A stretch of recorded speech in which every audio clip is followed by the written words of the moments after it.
আসসালামু আলাইকুম প্রিয় ভাই বোনেরা, সবাই কেমন আছো? আশা করছি যে যেখান থেকে আজকের এই ভিডিওটি দেখছো বা দেখবা সবাই খুব ভালো আছো। আল্লাহর অশেষ রহমতে আমিও বেশ ভালো আছি, আলহামদুলিল্লাহ। আজকের ভিডিওটা একদম সকালবেলার নাস্তা থেকে শুরু করলাম। অফ ক্যামেরাতেই আমি নাস্তা বানিয়ে নিয়েছি। তো এই যে আমি এখন নাস্তা করে নিচ্ছি সুজির হালুয়া আর পরোটার চা দিয়ে, সেটা একটু তোমাদের সাথে শেয়ার করলাম। তেলের মাথায় তেল দিতে সবাই পছন্দ করে, কিন্তু যার মাথায় তেল নেই তার দিকে মানুষ ফিরেও তাকায় না। আসলে অনেকটাই অবস্থা আমার মতো। আসলে এই কথাটা আমার মতো ছোট ইউটিউবারদের সাথে যায় বা মিলে যায়, সেটাই আর কি তোমাদের সাথে একটু শেয়ার করছি। তো এই যে সকালবেলা আমি কাপড় চোপড় নিয়ে রেডি হচ্ছি যে ছাদে নিয়ে শুকাতে দিয়ে আসব রোদে। গতকালকে আমি অনেক কাপড় চোপড় গোসল করার শেষে ধুয়েছি। তো এই যে কাপড় চোপড়গুলো নিয়ে আমি ছাদে যাব এখন বাজে 9টা। আমি নাস্তা করে নিয়েছি। বাচ্চারা এখন ওঠেনি, তবে ওই যে আরাফসোনা উঠে মশারির মধ্যে উঠে বসতেছে, শুইতেছে, মানে ওর চোখে এখনও ঘুম ঘুম ভাব।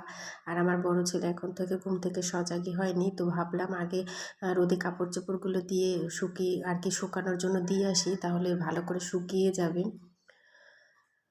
তো আসলে আমি কি বলতে চাইছি সেটা তোমরা শোনো, আর আমি যে কাজগুলো করছি সেটাও তোমরা দেখতে থাকো।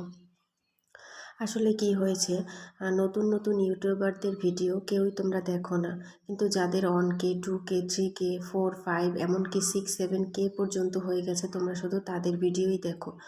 আমরাও তো তোমাদের জন্যই ভিডিও বানাই, কতটা কষ্ট করে কত পরিশ্রম করে একটা ভিডিও বানিয়ে তারপরে এডিট করে ভিডিওটা আপলোড করি। এটা শুধু যারা ভিডিও বানায় এবং ভিডিও আপলোড করে প্রতিদিন ইউটিউবে, শুধু সেই আপুরাই জানে। তো অনেক কষ্ট করার পর একটা ভিডিও তৈরি হয়, সেই ভিডিওটা আমি ছাড়ি। যদিও আমি ভিডিও এডিটিংয়ের ব্যাপারে অত কিছু জানি না। ভিডিও আর কি ভিডিওর সাথে রিলেটেড যত কাজ সেটা কিন্তু আমার মেয়ে অথই করে। ও ক্লাস 8-এ পড়ে এবার। তো ওই কিন্তু সব কাজগুলো করে। এদিক থেকে আমি কাপড় চোপড় সকালে একবার ধুয়ে দেওয়ার পর আবার এসে দেখি অনেকগুলো আধোয়া আছে, সেগুলোও ধুয়ে দিলাম। তারপর কিন্তু আমি এই যে পুরো টয়লেটটা ভালো করে দেয়াল দরজা তারপর বালতি মগ সহ আর কি এভরিথিং সব কিছু ভালো করে ডিপ ক্লিন করে নিয়েছি। সেটা আর তোমাদের সাথে শেয়ার করিনি, কারণ তোমাদের ভালো নাও লাগতে পারে। তবে আর কি ক্লিন করার পর একটু শেয়ার করেছি যে কতটা চকচকা দেখাচ্ছে। এদিক থেকে ভিডিওটা যেহেতু গতকালকের ছিল, মানে শুক্রবার দিনের, তো আমার 2 ছেলেকে আমি রেডি করে নিয়েছি 12টার মধ্যে, যে ওরা জুমার নামাজ পড়তে যাবে।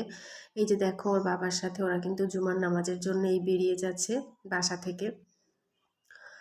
আসলে আমরা অনেক কষ্টের পর সকাল থেকে যে কাজটা করতে পারি 5 মিনিটে, সেটা করতে অনেকটা সময় লাগে। তারপরও অনেক কষ্ট করে একটা ভিডিও তৈরি করি, শুধু একটা আশায় যে কোনো একদিন হয়তো বা এই চ্যানেলটা দিয়ে বা এই ইউটিউবের ভিডিও আপলোড করতে করতে কোনো একটা ভিডিও ভাইরাল হবে, আর আমিও সব আপুদের মতো কোনো একটা কিছু করতে পারবো নিজের জন্য।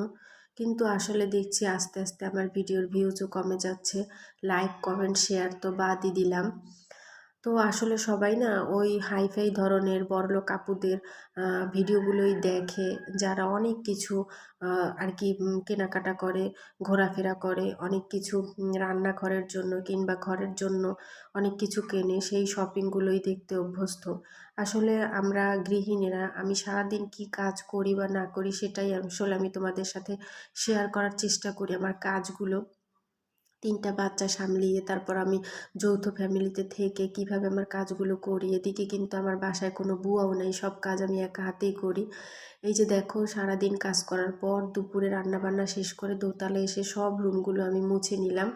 তারপর কিন্তু আমি গ্লাস পরিষ্কার করতেছি। এখন বাজে কিন্তু 4টা। আমি অফ ক্যামেরায় খেয়ে নিয়েছি, আসলে আমার প্রচণ্ড খিদে পাইছে। তো আমি ভাবলাম যে আমি খাই, পরে গোসল করব জানালা মোছা শেষ করে। আমার দোতলায় কিন্তু 10টা জানালা। তো আজকে সকালে একটা করেছি, সেটা তোমাদের সাথে শেয়ার করি নেই। এখন একটা করলাম, এই 2টা, এখন 8টা জানালা বাকি। তো ভাবছি যে প্রতিদিন রোজা আসার আগে একটা জানালা প্রতিদিন ঘর গোছানোর সাথে সাথে পরিষ্কার করে নিব। তো সেটা একটু তোমাদের সাথে শেয়ার করলাম। আজকে যেহেতু ঘর মুছতেছি, সবগুলো রুম মোছা শেষ, এই একটা বাকি আর কি। হাত দিয়ে সকাল থেকে প্রচণ্ড কাজ করতে করতে আমার হাত পুরো ব্যথা ভরে গেছে, হাতটা আমি নাড়াচাড়া করতে পারতেছি না। তো ভাবলাম যে এখন আমি একটু পা দিয়েই মুছে নিই। তারপর কিন্তু আমি গোসল শেষ করে কাপড় চোপড়গুলো ধুয়ে 3 বাচ্চার জামা কাপড়, আমার 4 জোড়ার কাপড় চোপড় ধুয়ে তারপর কিন্তু আমি বেলকনিতে মেলে দিয়েছি। তো তারপর সারাদিন আর কোনো ভিডিও করতে পারিনি। সন্ধ্যায় আসলাম একটু পিঠা বানানোর জন্য। ভাবলাম যেহেতু তোমাদের ভাইয়া নতুন এবছরের খেজুরের গুড় আনছে, তো গত বছরে একটু খেজুরের গুড় ছিল, সেটুকু দিয়ে বাচ্চাদের জন্য একটু তেলের পিঠা বানাই, বাচ্চারা খাবে আনে। সেজন্য এই যে আমি হ্যান্ড উইক্স দিয়ে ভালো করে গোলাটা মিশিয়ে নিচ্ছি। তারপর একটু রেস্টে রেখে আমি বাচ্চাদেরকে সন্ধ্যার খাবারটা খাইয়ে তারপর ভাজবো। অফ ক্যামেরাতে আমি বাচ্চাদেরকে খাইয়েও নিয়েছি। এখন আসলাম এই যে পিঠাগুলো ভাজার জন্য। আমি অল্প তেল দিয়েছি, যেহেতু তেলটা আর কি পরে থাকলে ওই তেল দিয়ে রান্না করলে তরকারিও ভালো লাগে না, সেজন্য আর কি অল্প তেল দিয়েছি, অতটা ডুবো ডুবো তেল দিই নাই। তবু কিন্তু পিঠাগুলো মাশাল্লাহ অনেক ভালো হয়েছে, দেখতেও ভালো লাগতেছে, ফুলেছে অনেক। তোমরা কিন্তু কমেন্টে জানাতে পারো আমার পিঠাগুলো ভাজা কেমন হয়েছে। আসলে না আমি কোনো পিঠাই বানাতে পারিনি, একটা পিঠা ছাড়া। হ্যাঁ, আরও একটা পারি, সেটা বড়া পিঠা, আমাদের বরিশাল অঞ্চলের মানুষেরা খায় আর কি। এই দুইটা ছাড়া আমি কোনো পিঠা বানাতে পারি না।